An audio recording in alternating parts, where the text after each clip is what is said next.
वही अशोक गहलोत जी अडानी के लिए रेड कारपेट बिछाते हैं, क्योंकि अडानी राजस्थान में निवेश लेकर आ रहे हैं। इसलिए आज अडानी उनके लिए इतने महत्वपूर्ण हो गए और उनके आलाकमान उसके विपरीत चलता है। यही कांग्रेस की कथनी और करनी का फर्क है।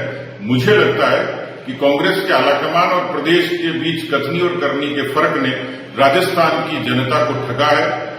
इस देश के अंदर कांग्रेस का हमेशा से दोहरा चरित्र रहा है, और दोहरा चरित्र इस बात के लिए कि भाषण देते समय आलोचना करेंगे, और जब आवश्यकता इस बात की होगी कि निवेश सिर्फ इनके माध्यम से कोई नहीं हो सकता, तो फिर उनको नजदीक बिठा कर उनकी तारीफ करने का काम करेंगे। कांग्रेस पार्टी के पूर्व राष्ट्रीय अध्यक्ष राहुल गांधी जी ने पानी पी के इस देश के अंदर अडानी और अंबानी को बदनाम करने का काम किया, और सिर्फ मोदी जी के ये दो ही मित्र है इस आधार के ऊपर आलोचना की। लेकिन राजस्थान की समिट जब होती है तो वही कांग्रेस के वर्तमान मुख्यमंत्री अशोक गहलोत जी उन्हें नजदीक बिठा के और उनसे निवेदन इस बात का किया जाता है कि आप राजस्थान के अंदर निवेश करने का काम करें। ये कांग्रेस का दोहरा चरित्र आज से नहीं है, आजादी के बाद में कांग्रेस के दोहरे चरित्र का ही परिणाम है कि राजस्थान ही नहीं देश ने भी अनेकों समस्याओं का दंश झेलने का काम किया। अब ये तो वक्त बताएगा कि या तो आलाकमान के विरुद्ध जाके ये निवेश का आग्रह कर रहे हैं, या वास्तविकता के आधार के ऊपर राजस्थान को आगे ले जाने के लिए अडानी और अंबानी जी की अनेकों कंपनियों का निवेश नितांत आवश्यक है। कहा कि दोहरा मापदंड क्यों? राहुल जी कुछ कहते हैं, अशोक जी कुछ कहते हैं। चुनाव की नजदीकियां आते ही ये गलमाएं क्यों? ये समय बताएगा, समय की रफ्तार बताएंगे। पर कथनी और करनी का ये अंतर राजस्थान का आवाम देख रहा है, लुटते हुए राजस्थान। तो सुना आपने, राजस्थान में गहलोत सरकार ने अडानी जी को क्या बुलाया, बीजेपी उन पर खुलकर हमला बोल रही है। इन्वेस्टमेंट समिट के आयोजन के बाद भाजपा कांग्रेस पर दोहरा चरित्र अपनाने का आरोप लगा रही है। कह रही है जो राहुल गांधी पानी पी कर अडानी अंबानी को कोसते थे, आज उनकी ही पार्टी के सीएम अडानी से राजस्थान में निवेश के लिए निवेदन कर रहे हैं। अब गहलोत ने इस आयोजन के लिए अडानी को न्योता क्या दिया, वो देश में विपक्ष के निशाने पर आ गए। पार्टी आलाकमान चाहे अडानी जी को कितना ही कोसे, लेकिन सीएम तो कह रहे हैं अंबानी हो अडानी हो, अमित शाह के लड़के जय शाह हो, वो निवेश के लिए सबका स्वागत करेंगे। मुद्दा बनाना बीजेपी के लिए महंगा पड़ेगा। कल मैं सुन रहा था राजेंद्र राठौड़ साहब को, वो जब तक बोलते नहीं है मीडिया के अंदर तब तक रात को नींद नहीं आती है। बोलना जरूरी उनके लिए, वरना उनकी बोलने में कोई दम नहीं है। ये उनके उल्टा पड़ेगा। जितना विरोध करेंगे और नौजवान कहेगा मुझे जो सुविधा मिल रही है, मुझे जो सुविधा मिल रही है,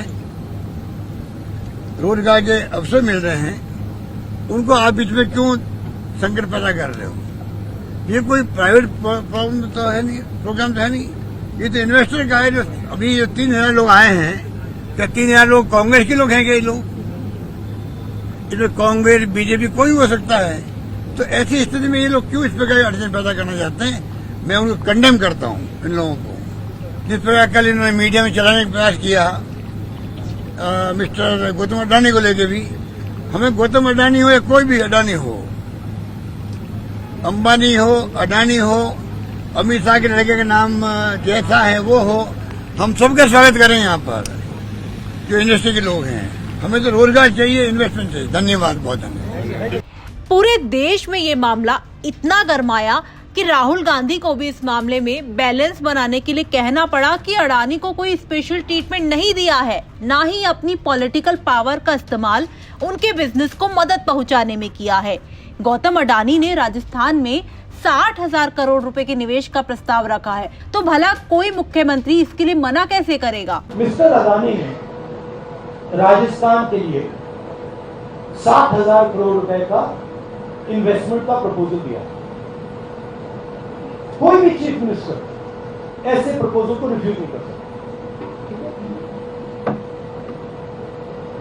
मेरी पोजीशन मोनोपोली के खिलाफ।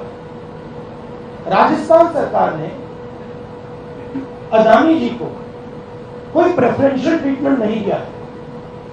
राजस्थान की सरकार ने अपने पॉलिटिकल पावर को यूज करके अडानी जी की बिजनेस की मदद नहीं की है।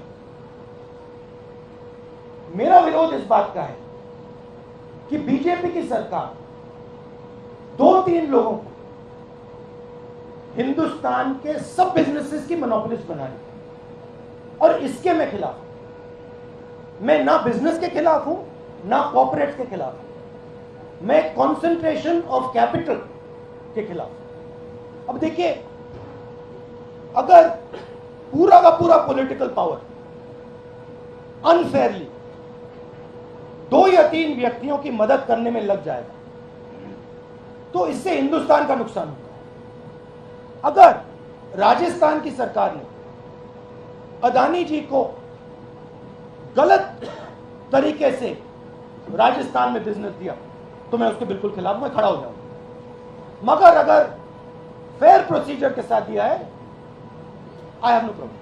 तो वहीं राजस्थान सरकार के मंत्री प्रताप सिंह खाचरियावास ने भी कहा कि जो नियमों की पालना करते हुए व्यापार करेगा उससे किसी को कोई आपत्ति नहीं होनी चाहिए। इसके अलावा खाचरियावास ने क्या कुछ कहा, सुनिए हमारे रिपोर्टर जयकिशन से उनकी ये बातचीत। राजस्थान इन्वेस्टमेंट समिट को लेकर बीजेपी कांग्रेस पे हमलावर है। बीजेपी ने कांग्रेस के ऊपर दोगले चरित्र का आरोप लगाया है। हमारे साथ इस मामले में बात करने के लिए है मंत्री प्रताप सिंह खाचरियावास। सर, बीजेपी कह रही है कि कल तक जिनको कोसते थे आज उन्हीं से इन्वेस्टमेंट ले रहे हैं। सबसे बड़ी दोगली तो बीजेपी है। 15 लाख दूंगा, अच्छे दिन लेकर आऊंगा। अब और नहीं पेट्रोल डीजल की मार, अब की बार मोदी सरकार 50 दिन दे दो, नोटबंदी के बाद देश बदल दूंगा। बदल गया देश, भूख से मर रहे हैं। हर 1 घंटे में 4 लोग आत्महत्या करते हैं। आटे दाल चावल पर टैक्स कभी अंग्रेजों ने नहीं लगाया, बीजेपी वालों ने लगा दिया। और जो अडानी की, अंबानी की, किसी भी उद्योगपति की बात करते हैं, लीगल वे में यदि कोई इन्वेस्टमेंट समिट में आएगा तो वो पैसे लगा सकता है, लेकिन इलीगल वे में यदि कहीं भी काम हुआ है, चाहे अडानी अंबानी किसी ने फायदा। राहुल गांधी ने जो मुद्दे उठाए करप्शन को लेकर और सारे मामलों को लेकर, आज भी वो मुद्दे जिंदा है। कांग्रेस हर उस उद्योगपति का विरोध करती है जो करप्शन में केंद्र सरकार के साथ शामिल है, लेकिन यदि कोई लीगल वे में, लीगल प्रोसेस में आके राजस्थान में इन्वेस्ट करता है तो उसमें हम क्या कर सकते हो? तो उसका अधिकार है, उसका हक है। सर, कल भी राहुल गांधी जी ने जो है नाम ना लेते हुए कहा कि केंद्र सरकार जो है वो 2 उद्योगपतियों को मदद पहुंचाने का काम कर रही है, उस पर भी बीजेपी हमलावर थी। राहुल गांधी ने जो सवाल उठाए हैं वो देश जानता है। 5-7 लाख लोग उनके साथ पैदल चल रहे हैं। लोग राहुल गांधी की तरफ देख रहे हैं, कांग्रेस की तरफ देख रहे हैं। क्या गलत सवाल उठाए? इसमें कोई दो राय नहीं। अडानी और अंबानी की संपत्ति बढ़ी है, आम आदमी की संपत्ति घटी है। आम आदमी भूख से, गरीबी से, बेरोजगारी से परेशान है, महंगाई से परेशान है। तो राहुल गांधी सवाल पूछ रहे हैं कि आखिर अडानी और अंबानी में ऐसा क्या है कि उनकी संपत्ति बढ़ रही है? तो जवाब देना चाहिए बीजेपी को सामने आकर। क्यों डरते हैं? राहुल गांधी के सवालों से बीजेपी डरती क्यों है? राहुल गांधी की आवाज देश की आवाज है। आज आप नहीं सुनोगे, जनता खड़ी हो जाएगी। और ये सुन लो आप, इस वक्त क्रूड ऑयल के दाम पूरी दुनिया में $85 से लेकर $90 के बीच में चल रहे हैं प्रति बैरल। और मनमोहन सिंह जी के टाइम में क्रूड ऑयल के दाम $140 प्रति बैरल थे, तब 70 रुपए लीटर पेट्रोल डीजल बिक रहा था। आज 100 के पार बिक रहा है। तो साफ दिख रहा है आप कहां ले जा रहे हैं कंट्री को। इसलिए जहां करप्शन होगा वहां कांग्रेस लड़ेगी, हम लड़ेंगे। आप किसान की चिंता नहीं है, जवान की चिंता नहीं है, सिर्फ उद्योगपतियों की चिंता है। उद्योगपतियों के 11 लाख करोड़ के कर्जे माफ होते हैं। तो राहुल गांधी के सवाल अपनी जगह है और इन्वेस्ट समिट अपनी जगह है। राहुल गांधी के सवालों के साथ देश खड़ा है, कांग्रेस खड़ी है।